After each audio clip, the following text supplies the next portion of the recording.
ওই কিরে, ওই কিরে, মধু মধু রসমালাই তরমুজ নিলে মধু, না নিলে বদনাম।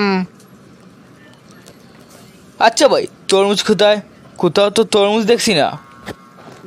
আসলে এই তরমুজগুলো খুব ভালো তো, তাই তরমুজগুলো দোকানের ভিতরে রেখেছি, বাইরে রাখলে রোদে পড়ে নষ্ট হয়ে যেতে পারে, তো তাই বুঝছেন।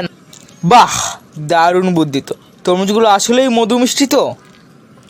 আরে মধু মিষ্টি না হলে টাকা ফেরত, এমন তরমুজ খাইলে প্রেমে পইড়া যাইবেন। ঠিক আছে, কিন্তু এত মিষ্টি হলে ডায়াবেটিস হবে না তো? আরে না না ভাই, এই তরমুজ খাইলে ডায়াবেটিসও মিষ্টি মনে হইবে, একবার খাইয়া দেখেন। আরে ভাই, হাসিয়ে মারলেন তো আপনি। আপনার কথায় তো তরমুজের বৃষ্টিতে মধু লেগে গেল।